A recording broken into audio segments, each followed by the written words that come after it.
Afternoon, folks. I thought it'd be good to come on, and instead of doing the podcast, I'm actually going to move it on to Saturday, and I've got a video to do today that I wanted to keep fresh in the mind, because this week's theme has been, generally, why can't we play Games Workshop games at Games Workshop? And I put together a little video here, a little discussion, about little things that I've come across in my time at Games Workshop that maybe shed some light on that phenomenon of why the game of Warhammer 40,000, and Age of Sigmar to a lesser extent, is kind of being pushed out of stores, gradually, over the last couple of years. And where I think it's going to go from here, whether that's a good thing or a bad thing, we're going to discuss today.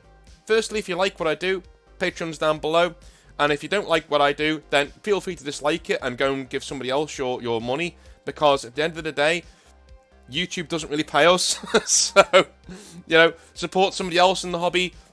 We all most of us, like to think that we've got your best interests at heart. My little niche of the hobby here is mental health, and keeping you guys on the straight and narrow, and making sure you're okay, making sure you're entertained. You've got people like Auspex Tactics for your tactics, and of course, and your game rules. You've got people like Outer Circle for your modelling, styling videos, and your how to play games sort of videos and things like that, and the general zeitgeist of the hobby. You got Valrak over there with the good news stuff and him being happy like a dad figure to everybody, right? Go and give somebody your spare cash if you can, because it's just terrible at the moment on YouTube. But we're getting there. We're fighting a good fight, and we're getting on our way. Thank you very much to my patrons, by the way. You all do an amazing job of keeping me keeping the lights on here. Not literally, but you know what I mean. And of course, my channel members too. So, let's carry on with the I was about to say the Hobby Nightmares, but it's not Hobby Nightmares, is it? So I titled this video, Warhammer 40,000, the game doesn't matter. I know that's a controversial thing to say, and I will get into why in a minute. I wrote this kind of like a short story of something that happened to me when I was on my first training exercise at Games Workshop with a few people. One of whom was the head of retail, and a few other trainers as well. So, I've heard more and more from hobbyists in my own Discord. Go and join it. It's a bunch of really amazing people that can get you through a lot of hard times. And from my patrons, that they are confused why they can't play games in Games Workshop stores, or at least most of them. Like, what is the deal there? Well, I've done a bit of thinking, and ended up writing down many of the times where I did this exact discussion at Games Workshop with other staff. One I did share on Tuesday, and the other I wanted to share here. I have many more, but I've just narrowed them down to things that would make a good video. So, I want you to imagine that I'm at a hotel, right, with many other Games Workshop managers from across the UK. We're in a bar, and this hotel bar in Nottingham has a sealed-off restaurant bit that we've got to ourselves. It's me, a few other managers, 5 or 6 other managers, 2 trainers and the head of retail, and we all go and we sit down so they can... I got the very real presumption that they were gauging what kind of personalities we were. They were trying to make us relaxed and hey, we're just going to have a chat here and things like that.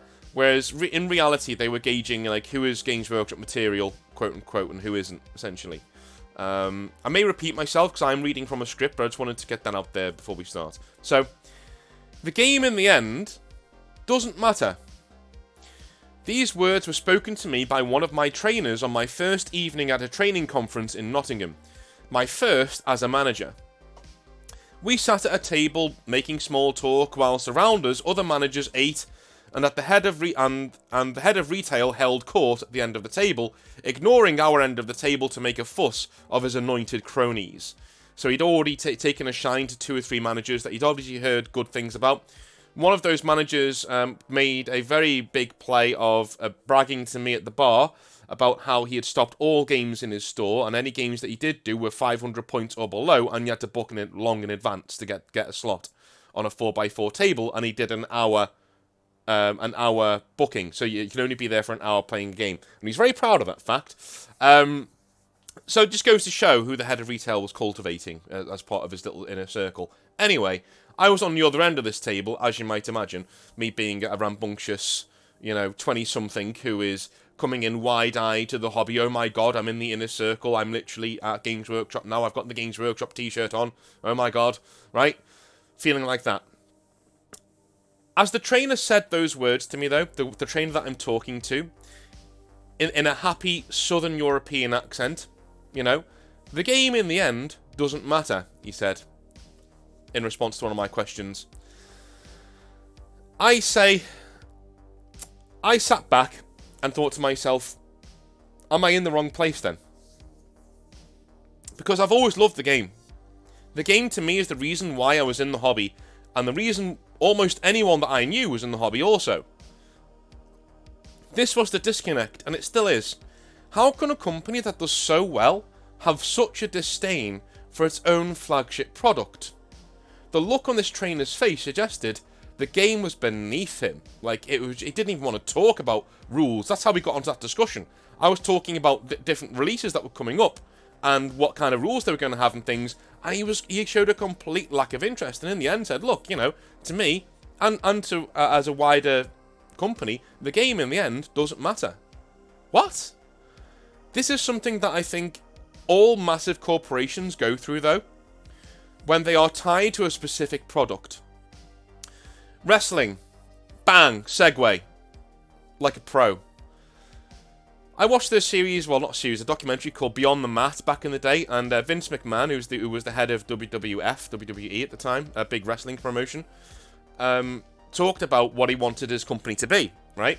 And when asked what wrestling was for, he quipped, all these lights and big bodies and belts are just set dressing to become popular enough to do what we really want to do.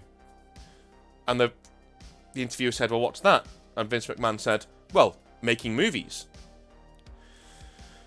Yeah, cringe. Thankfully, he came around to his senses in the end, and by the end of his career, he was hanging on to wrestling for dear life. And I think Games Workshop will go down a similar trajectory. And I think they're going through the Beyond the Mat version of things right now. It is only natural to loathe what brought you to the dance eventually. You know, the best of us do it. You know, Vince McMahon did it. George R.R. Martin is sick of Game of Thrones to the point that he hasn't even released a book for it in well over a decade, right? It's only natural to get fatigued and frustrated in seeing the same thing every day. It's only natural to develop a disdain for your audience. I've done it on more than one occasion, I have to admit, on my own channel, where I get like, when I get the moaning comments, and people obviously haven't seen the video, or they've watched it up to a certain point where I've said something, and then given a complaining comment without literally reading or listening to the next part of the video that explains what I mean. You know, it just, I get that too, and I've only been doing this for a year. Can you imagine being at the center of Warhammer 40,000 as a game for 10 years? What kind of an effect that would have on you, listening to the constant griping and complaining? So I'm not without empathy. I've been in that situation myself, at Games Workshop and outside of it too, right? So, who holds the opinion at Games Workshop that the game does not matter? Well, in my opinion, and from my experience, long-time or long-term middle managers, whether retail or otherwise, held the hobby itself in complete disdain.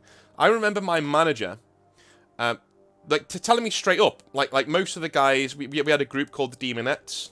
You guys know who you are. You've been watching the videos, I know you have. Stop being shy, by the way. Come and say hello to me, for God's sake. Like, I've had 2 people from the store I worked at come and say hello. There's loads of you who watch the videos. Come and say hello. Anyway, so he told me like straight up that he disliked this group. He was like, no, I don't want them in the store. Like, they just take time away from everybody else. They didn't, by the way. They just take time away from everybody else. They're very cliquey. They weren't, by the way. They were very opening and welcoming to everybody. And, like, I saw people from that Demonettes group walk around the store, literally, like, opening people, like being, hey, man, how's it going? Right, you know, do you want to come play with us? Like, that's cool. What army do you collect? All right, we can have a 500-point battle or a 1,000-point battle, no problem. That would happen all the time. Like, whether this Games Workshop manager wants to or not, they were great for his store. They were amazing. Fantastic ambassadors for the hobby, is what I would describe them as, okay? But he was not shy about telling me, look, I don't want people playing games in the store that much, because the hobby to me is not about that. The hobby That the pure part of the hobby, the wonderful part of the hobby, is buying models to paint them and just have them. You know, to create things and be... And look, if that's what you think the hobby is, all power to you. I'm not going to gatekeep you on the hobby because that's what you like. But to say that games shouldn't even be involved, you know how your company started, right? Okay? He said things like they were there to make money, to sell modelling products to people to use away from the store. They were not there to push the game at all. Here we have that disconnect, though, that I was talking about. How can you use the game to attract new customers with introduction games, and then denounce it as insignificant in your next group meeting with your peers or to one of your colleagues? It just doesn't make any sense. I think generally this is because among peers, the mask is allowed to slip, the disdain is allowed to show, the frustration is allowed to bubble to the surface and bleed out away from the public eye. Make no mistake though, if Games Workshop could nuke the Warhammer games from orbit and make them digital only, and have the models still sell well out of nostalgia, they would do it in a heartbeat. Never ever ever think that Games Workshop are the true custodians of the game, whether it be Horus Heresy, that I'm currently loving by the way, Warhammer 40,000, Age of Sigmar, Old World, whatever you want. They are not the custodians of that game. You are, because you're the ones playing it on a day-to-day basis. There are folks at Games Workshop who literally believe the games are not the driving factor behind their sales. They believe the models they sell and the worlds they build are. That's why their new phrase is, welcome to our worlds, not welcome to our hobby, right? That's why that's the tagline. I'm sure you've seen it, welcome to our worlds, when you've gone into a Games Workshop store. It's there because they're welcoming you to their worlds. They don't want you to be out there getting into the gaming side of things. They want to shy you away from that. Have you noticed in Games Workshop stores they've stopped really doing introduction games too? I've noticed that. I've walked into Liverpool and I've never seen an introduction game going on. I've seen kids go in there all the time, but I've never seen an introduction game. How then are Games Workshop succeeding? And here's where a bit of tough love's going to come in, guys, I'm afraid. For you, as well as them. They succeed because, to us, it does not matter what Games Workshop think. Let's be honest, it doesn't, does it?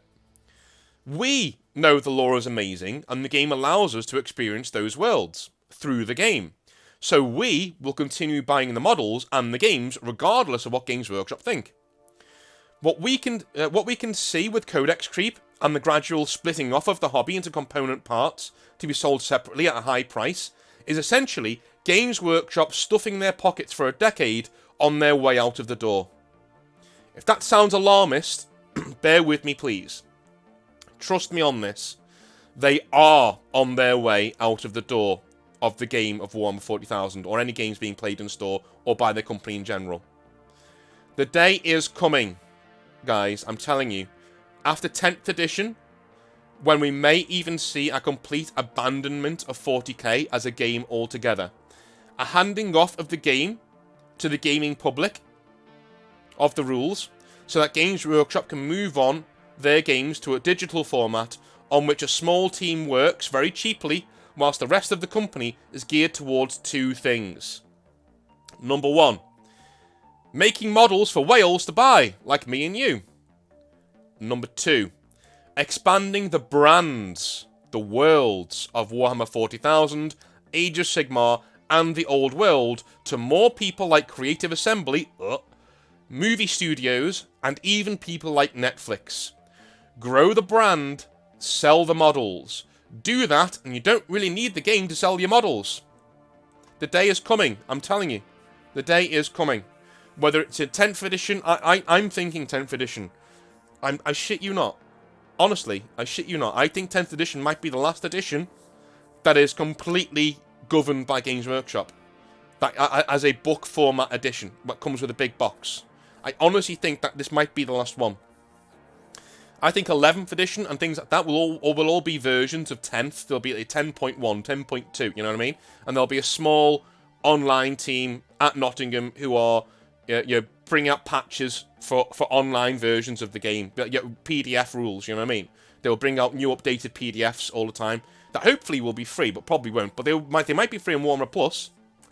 That's where I think things are going, seriously. And I think they might be as quick as the end of 10th edition.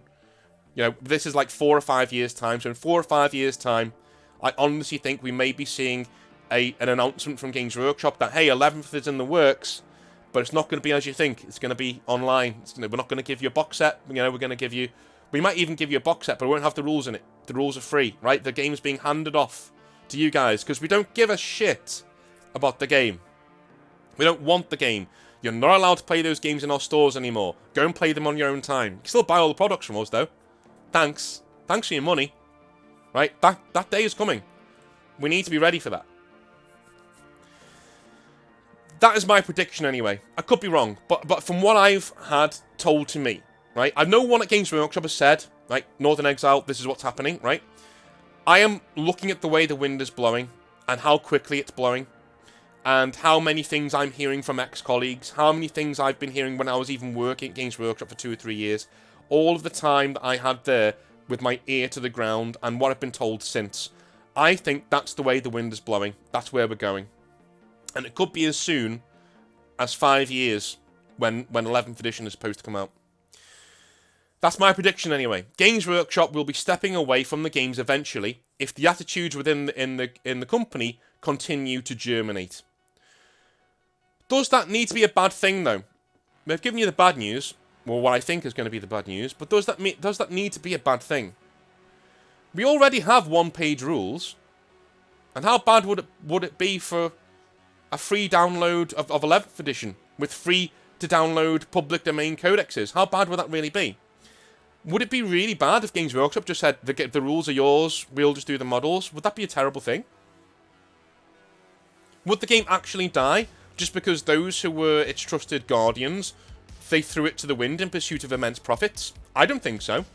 I think the community as a whole has already proven, with games like Kings of War and other projects, just like it, that there are countless individuals within the hobby that are more than ready and capable of building something amazing with the foundations Games Workshop have set and seem ready to abandon, right? I think it's more... People in the hobby are more than capable of building something wonderful with the foundation Games Workshop have put in place. Whether the game is in the hands of GW or in the free hands of the community built around its games, I believe the future is bright for the games Games Workshop used to make. I honestly do. If they became public domain and they said, look, you know, we'll release free updates, that's essentially public domain at that point. You can like write your own rules and do your own thing. So imagine a grimdark 11th edition. They don't even call it that. They bring out a big edition called, you know, some company out there brings out a big edition called grimdark. And it's completely free PDF rules, completely free PDF codexes. And they sell you Games Workshop alternative models. Imagine that. Imagine being able to go to Games Workshop and say, yeah, well, I'll pay for these models and those models and these models and those models because I'm saving so much money on my rule books, and I'll also give this other money this other company a bit of love as well with money as well. Like, I think the future is bright. I honestly think that even if they do abandon it, and I think they will, I think they've wanted to for a long time. All the signs point that way. We can't deny that anymore. I know what I've just said is a seismic change, and it's something that not a lot of people will believe, and that's fine, but we can't ignore the signs anymore. It's getting to the point where our hobby is going to be either taken away from us, or we need to establish ownership of it again, and say, look, okay, fine, if you don't want to do it, we'll do it. One-page rules are showing you the way. Kings of War are showing you the way. It's our hobby, right? We may give Games Workshop money because they do the best models, but it's our fucking hobby. If they abandon it, we'll be waiting with open arms. Let me tell you. I'll be one of those people writing rules for it too. Anyway, what do you guys think? I'm always so interested to read the comment section. Please go down there and let me know your opinions and what you think the future of Games Workshop or Warhammer 40,000 as a hobby actually is. I will be back tomorrow with some more hobby nightmares. Have a wonderful rest of your day. We're nearly at the end of the week. Congratulations to you. Fantastic. Love you all. Long time. See you later. Have a good one.